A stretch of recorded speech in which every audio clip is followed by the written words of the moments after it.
मोहम्मद वसीम बात कर रहा हूँ लाहौर से। जी रफ़ी साहब फरमाइए क्या सवाल है? तमाम उलमा कराम को मेरा मोहरबाना सलाम अर्ज़ है। तो मिर्ज़ा साहब से मेरा ये सवाल, इंजीनियर साहब से मेरा ये सवाल है कि कहा जाता है कि एक पानी की बाल्टी में, पानी की साफ बाल्टी में अगर एक कतरा नापाक पानी गिर जाए तो वो पूरी की पूरी नापाक हो जाती है। तो क्या एक नापाक बाल्टी भरी हो, उसमें एक कतरा पानी का डल जाए तो वो पाक होगी? और वो जो पानी नापाक हो जाता है एक कतरे से, तो वो क्या इतना नापाक जो कतरा है वो इतना ताकतवर है कि वो सारा का सारा पानी जो है वो नापाक कर देता है? तो बराए मेहरबानी अगर इस वाले से बोलना। जी, इंजीनियर साहब। जी, जी। बाल्टी चूँकि पानी की क्वांटिटी कम है, उसमें अगर आप नापाकी का एक कतरा डालेंगे, तो वो नापाक हो जाएगा। तो इसकी बजाय हमें ये पूछना चाहिए कि अब इसको पाक किस तरह करें? क्या सारी बाल्टी बहा देंगे? बिल्कुल नहीं। इसका आसान सा तरीका है, उस बाल्टी को आप टूटी के नीचे रखेंगे, टूटी को खोलेंगे, पानी को ओवरफ्लो करवाएँगे थोड़ी देर के लिए, यहाँ तक कि वो थोड़ा दूर तक बह जाए, तो वो पाक ही शुमार किया जाएगा तमाम के नज़दीक। ठीक है, तमाम के ठीक है। जी, नज़दीक नहीं। अलामा साहब जी। इसमें देखिए किसी भी नजस चीज़ को पाक करने के तरीक़े शरीयत ने वाज़ेह तौर पर बयान किए हुए हैं। बिल्कुल। खुसूसन पानी के हवाले से, पानी अगर 3 कुर से ज़्यादा हो, उस सूरत में उसमें अगर नजासत का कतरा गिरे तो उसको नजस नहीं करता, लेकिन अगर उससे कम हो तो वो नजस हो जाता है।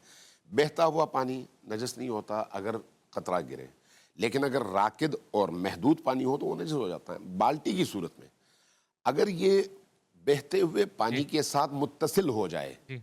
कि उसका हिस्सा कहलाए, उस सूरत में ये पानी पाक होगा। अच्छा, या कुर से ज्यादा मिकदार में जो पानी है, जैसे कुएं का पानी है, ठीक है। बहुत बड़ी मिकदार में होता है, उससे चाहे किसी भी जरिए से मुत्तसिल हो जाए तब ये पानी पाक होगा। Otherwise- लेकिन अगर उसमें थोड़ा सा पानी ऊपर से डाल दिया जाए और इधर से कुछ बह जाए तो उससे ये पानी पाक नहीं होगा। ओह! कारी साहब कुछ कह रहे हैं? जज़ाकल्लाह। हमारे इन्होंने कहा 3 कुल्ले, रसूल अकरम सल्लल्लाहु अलैहि वसल्लम से जो कुर। कुर अच्छा 3 कुल। हमारे यहाँ कुल्लतैन के अल्फाज आते हैं हदीस में कि, और एक कुल्ला जो होता है वो 2.5 मन का होता है, और 2 कुल्ले जो हैं वो 5 मन पानी हुआ। तो 5 मन का पानी अगर है और उसमें कोई निजासत गिरती है तो फिर अल्लाह के रसूल सल्लल्लाहु अलैहि वसल्लम ने फरमाया उसकी 3 चीज़ें देखी जाएं। अगर 5 मन पानी है और उसमें कोई निजासत गिरती है तो उसकी 3 चीज़ें देखी जाएं, उसका रंग, उसका बू, उसका जायका। अच्छा, अगर पानी का टेस्ट जो हम अमूमन महसूस करते हैं वो तब्दील हो गया है उसके गिरने से, वो पानी नापाक है। अगर उसका रंग तब्दील हो गया उसके गिरने से, वो पानी नापाक है। और उसमें से बू आ रही है, वो भी नापाक। वुज़ू करते हैं कुल नाक में बू आती है अजीब सी, वो पानी नापाक है। अगर पानी कुल्लतैन से कम है और फिर उसमें कोई निजासत गिरती है तो वो पूरे का पूरा पानी नापाक है।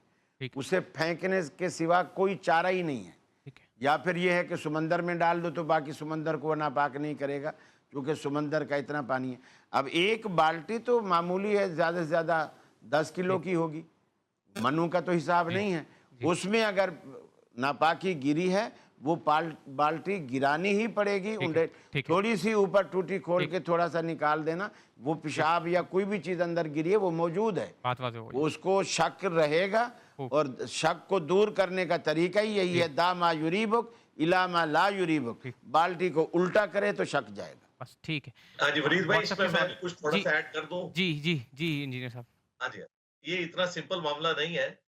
अबू दाऊद में और जामिया तिर्मिज़ी में हदीस है कि पानी को कोई चीज़ नापाक नहीं करती, और उसमें इमाम अबू दाऊद ने बाकायदा लिखा कि मैं मदीना शरीफ उस कुएं के अंदर उतरा था जो अंसारे मदीना जिससे पानी लेते थे, तो जब उन्होंने उसका डायमीटर मापा तो वो 9 फुट था।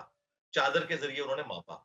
और अबू दाऊद में अल्फाज हैं कि बाकायदा उसके कोने के ऊपर पुराने कपड़ों के चीथड़े और इस तरीके से गोश्त और औरतों के जो ये मेंसेस का कपड़े ये भी गिरे हुए होते थे, और सिर्फ 9 फीट उसका जो है वो डायमीटर था, और उसके एक किनारे से सहाबा किराम पानी भरते थे। उस जमाने में पानी बहुत कम था, लिहाजा पानी के हवाले से जो पाकी पलीदी के मसाइल में जो इतना ज्यादा गुलूफ किया जाता है, नबी इस्लाम के जमाने में तो ये पॉसिबल ही नहीं था कि ठीक उस तरीके से पाकी हासिल की जा ठीक है। सकती जिस तरह आज हमारे पास वाफिर मिकदार में है।